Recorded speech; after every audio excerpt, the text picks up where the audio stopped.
It's the Mike Garafolo Show, which is all brought to you by Hartley and Hartley Insurance, your trusted family-owned insurance experts in the Puget Sound area since 1978. Honesty, fairness, integrity. Contact Jamie Hartley at 253-565-8700. Also, Zogs on Fox Island, a perfect spot to grab a cold beer, hang out with friends, catch the game. Check out Zogs on Facebook and Instagram for fall hours and event times. Garafolo joins us from the Limback Lumber Studios. That's where I'm at. Mike's at the Dulles Airport, and we've talked about this today in the show, but I mean, just the thoughts and well wishes and prayers to everyone involved in that horrific plane accident that happened last night, and just a scary scene. It was just tragic. Yeah, surreal. Especially knowing I was flying into the Washington area the day after, and it's just very surreal. And I can hear some airport workers discussing it and talking about it, and yeah, we're gonna need a lot more answers here as to what happened there. So yeah, it's thoughts and prayers and hugs to all those involved. It's what we do. We just talk sports and football and BS. It's just not just not that important really at the end of the day, but it's what we do here on the show. All right, so I know you got a flight to catch. We don't have much time. Let's get into it. It's over 2 weeks ago, you said, hey, he's in the driver's seat, and then nothing was going on, and the next week I'm like, he's in the back seat now. He ultimately was in the driver's seat.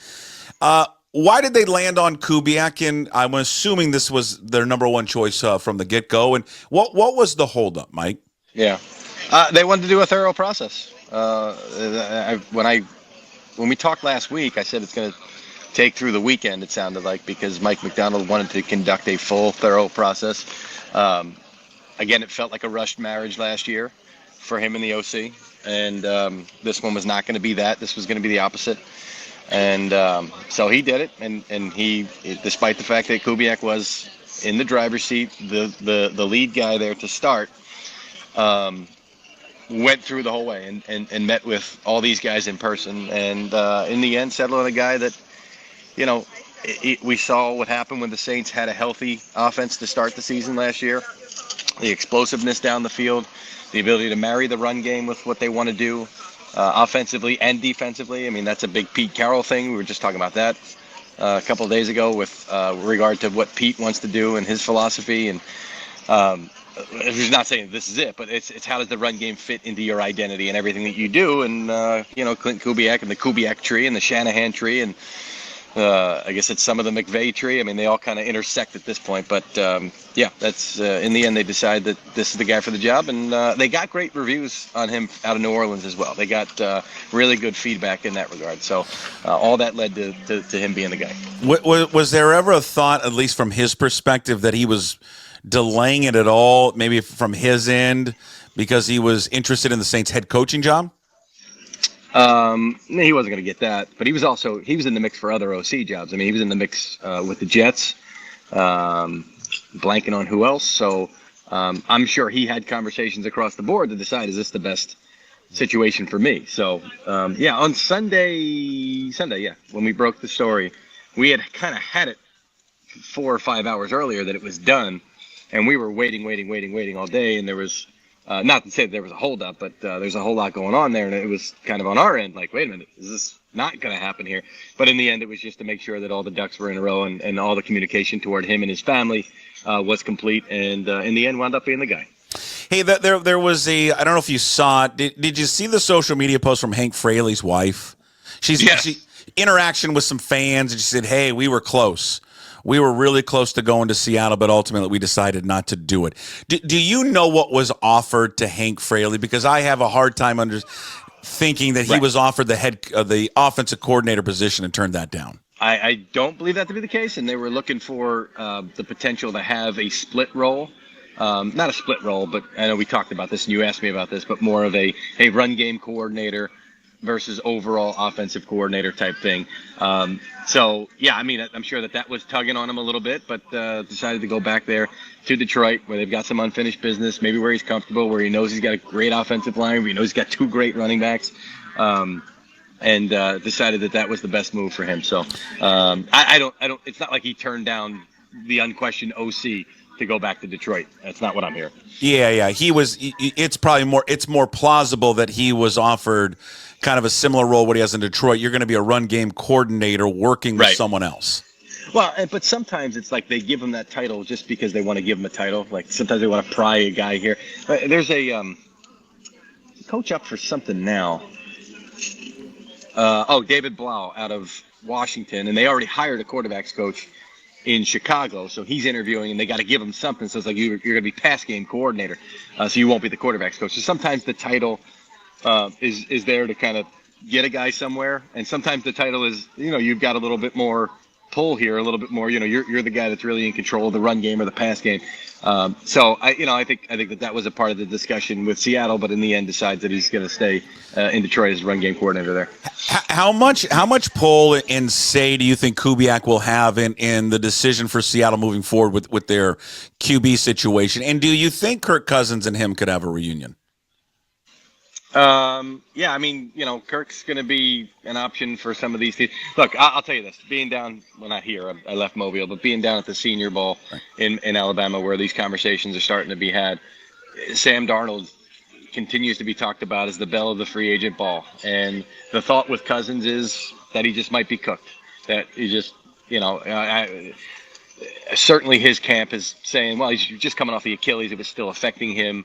He'll be better this year. He'll be healthier this year. And a lot of folks are saying, I just don't know that that's the case. And so he'll be somewhere, but it won't be like Sam Darnold's going to be signed with with the expectation he's going to be a starter for somebody. I don't think that's going to be the case with Kirk Cousins, but there's just not enough quarterbacks to fill all these seats that are going to be needed to be filled here. So, yeah, I mean, Cousins certainly might be an option for the Seahawks, depending on what they want to do with Geno Smith. But as far as Clint, yeah, I mean, John Schneider and Mike McDonald are going to drive the train, but Clint's certainly going to have a say in the matter for sure. So, what's the buzz with Darnold with potential teams? Sticking in Minnesota, certainly there. The Raiders are going to be looking for a quarterback. The Giants, I think, are going to be in play. I think the Giants might be the team that signs a quarterback. Not might be. I think they're going to be. Depends on who it is. But they sign a quarterback knowing that it gives them the flexibility in the draft. Hey, you know what? Shador and whoever they go ahead of us, Cleveland takes a quarterback. We'll take Travis Hunter. We'll take Abdul Carter. We'll take the best possible player available. Personal space, right? You're in an airport. I don't think there's any personal space in an airport. It's just not. It's a great study in the human psychology and how we are as people is an airport. It brings out the worst in us. But I think the Giants are going to wind up signing a quarterback to give them that flexibility going into the draft, even though I do believe that they have a high opinion of Shedeur Sanders. And that's the other thing. You wind up with him, then you don't have to start him if you've got a veteran like Darnold or somebody else there. No buzz, Darnold, Seattle. I mean, they have got a quarterback, so I understand that. But yeah, I haven't heard as much with that. I think it's, and Minnesota is going to be nosing around saying, well, what is the market for this guy? Because I don't think they're going to tag him. So I believe it's then going to be, well, we've got a chance to sign him. What's everybody else going to want to sign him at? And they've got, alternate plans. Maybe you go right to J.J. McCarthy. Maybe you turn it over to Daniel Jones while McCarthy continues to progress and work his way back from his injury. So it's going to be fun. Derek Carr, we haven't talked about Derek Carr yet, and Klint Kubiak has a relationship with Carr, certainly from last year, and looked how good things were going to be again when they were healthy early in the year. Carr's under contract, but there could be some financial gymnastics that they want him to do that if that's the case, I think he'd rather hit the free agent market. So I think Derek Carr could be on the move once again. Was there any buzz at the Senior Bowl when you were down there this week? Just revolving around Geno Smith and a contract and his future? Not a whole lot, no. But I didn't really ask too much about that directly. And I don't know that they have answers on that. This is something they're going to have to decide and have meetings on over the next couple of weeks. And as we get closer to the combine, figure out this is like the Senior Bowl is always the start of it. The Senior Bowl is always all right, what are the rumors? And then as you get to the combine, it becomes more solidified. That's where they have the meetings with the agents to really say, all right, here's where we are, where are you? And then once you leave Indy, then you really have a good understanding for where things are going to go. So, I don't think that they've gotten that far down the road with Geno and his representation at this point. Okay, what was the buzz coming out of the Senior Bowl down in Mobile? What stood out to you? You interview all these guys. I mean, the draft, free agency. What's the draft like? What does everyone say kind of the strength of this year's class is going to be? It's going to be the defensive tackles. There's going to be a lot of those guys, certainly in the first round into the second round. It's going to kind of be like the receiver core class last year, where you had guys. Jalen McMillan was a third-round pick, but in some people's minds, a first-round talent. So you're going to have some of that at the defensive tackle position. Overall, it's not viewed as a great draft. It's not great up top. Abdul Carter certainly is a guy that could go first overall. I mean, my buddy asked me about this yesterday.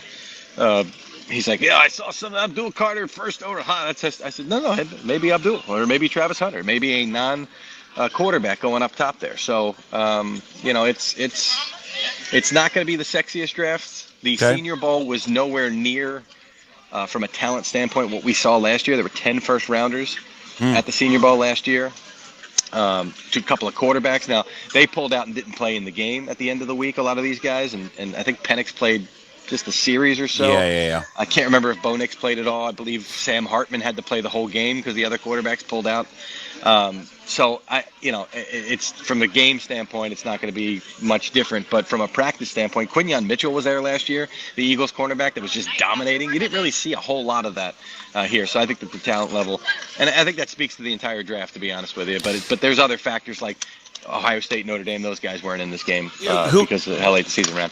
Was there a quarterback, just because we love this position, was there a quarterback that separated themselves this week or looked better than the others?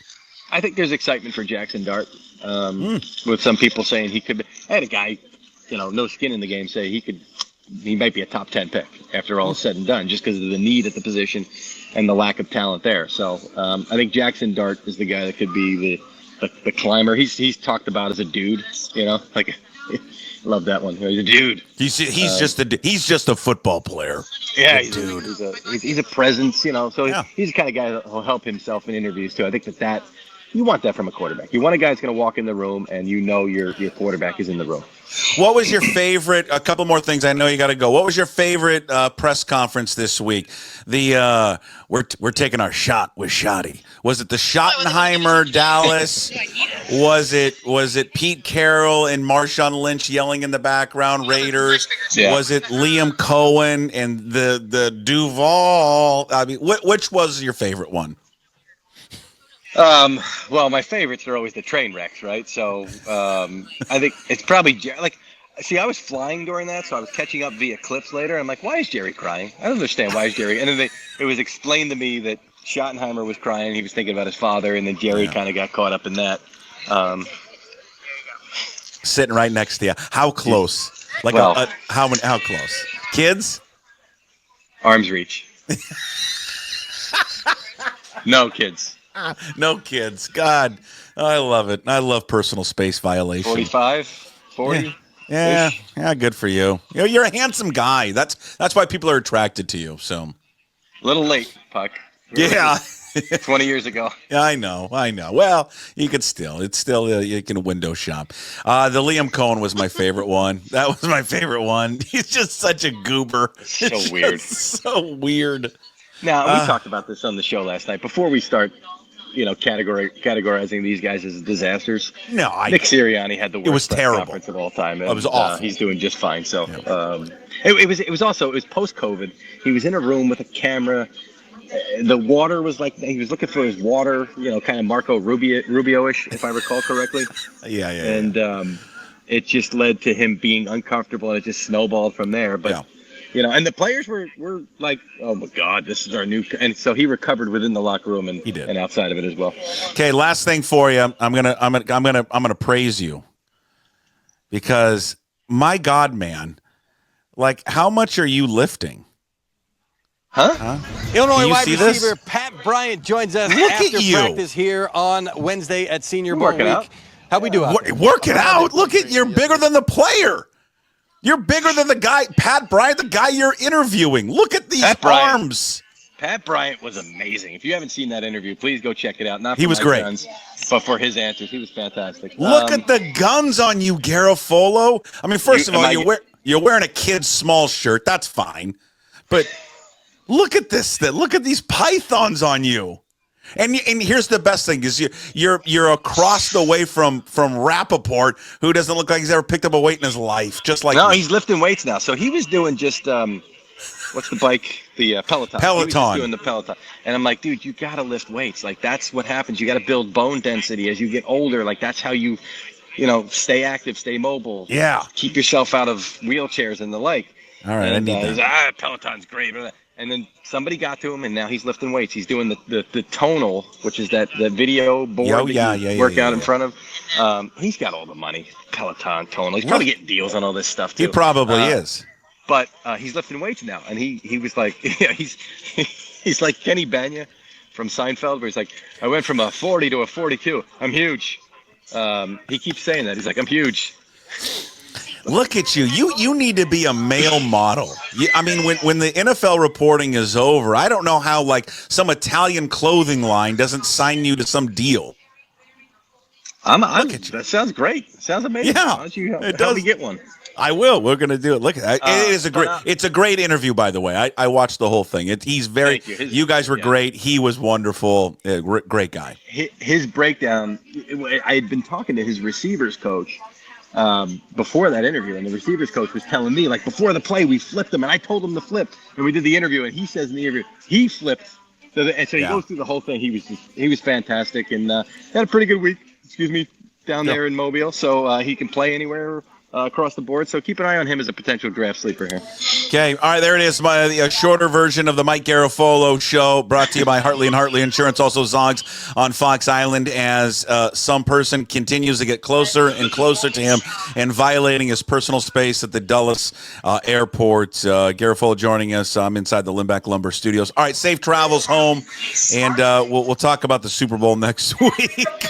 Live from New Orleans. I'll be in New Orleans next Thursday, so we can do it from there. Sounds good. Thanks, Mike. We'll talk to you next week. All right, pal. Thank you. See you.